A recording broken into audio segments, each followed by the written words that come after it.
Welcome back, Tam Fam. My next guest is shedding light on one of the most common and most misdiagnosed medical conditions among women today, endometriosis. The World Health Organization says around 1 in 10 women experiences endometriosis.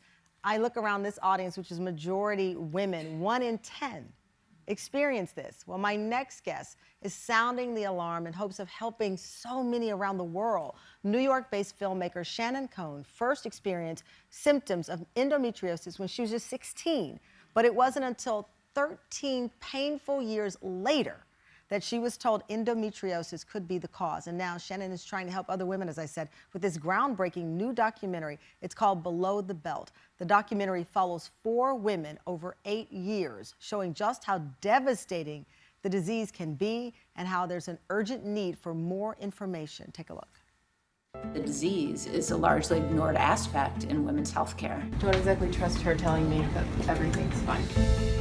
It's surreal that you get better information from a Facebook group than you do actual doctors. The idea that women's pain is less relevant, less important, is not acceptable.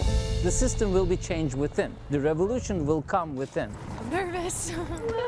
Better diagnosis, better treatment.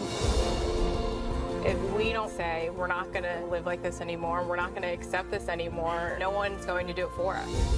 It's up to us to make the change. Tam Fam, please welcome filmmaker, director of Below the Belt, Shannon Cohn. Thank you for joining us, Shannon. I think so often in life we go through hardships and we wonder why us, right? And then you learn, well, you went through this so that you could help other people. And that's so much of your journey in this documentary. It is, yes, and you're right. I mean, everybody watching this in the audience, we all have challenges, right? And they're daunting and scary, but it's like, at what point do we say, no, we're gonna stand up and dust ourselves off and we're gonna try to find answers and we're gonna try to solve the problems in some way. I had symptoms of endometriosis when I was 16 years old. And what did you think it was at 16? You know, at 16, I had a lot of GI symptoms. So really bad stomach aches, and I was really painful, debilitating periods, which is kind of, daunting to say for an adolescent girl.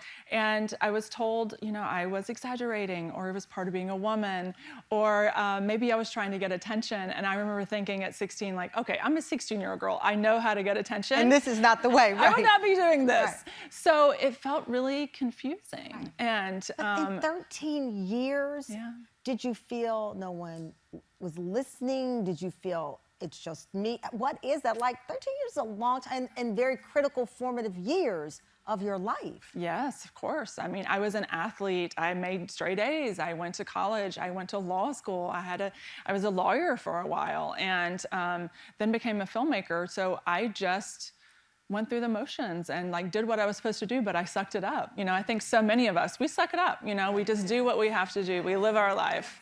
And it's like a normal, this is my normal.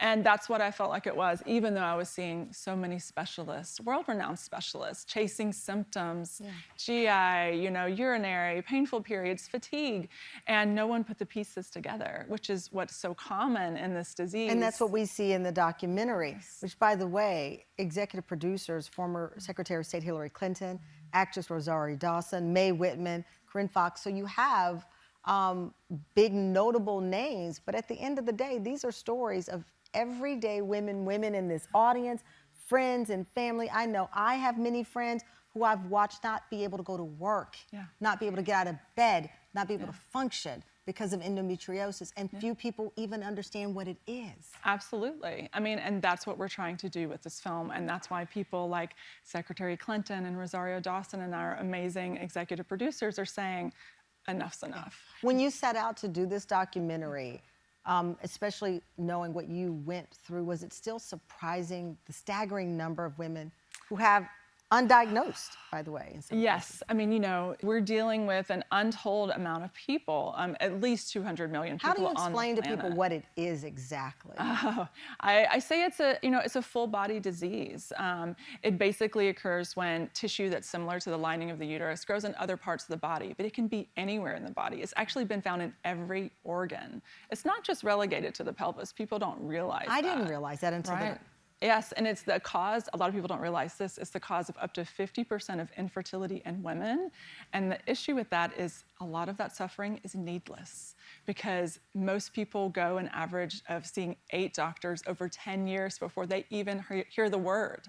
So if we had better education, if we can break taboos so that young people are talking about their bodies and understand their bodies and understand when something's wrong earlier and have the language to say, something's not right here, Right. then we can get them answers a lot sooner. Their fertility may not be compromised. And then that's on the personal level. On the societal level, endometriosis puts a burden on the US economy each year at the tune of $116 billion in lost wages, lost productivity, and associated medical costs. So it's not just, it starts at the individual, but this is a societal disease. I say it's arguably the most common, devastating disease that most people have never heard of.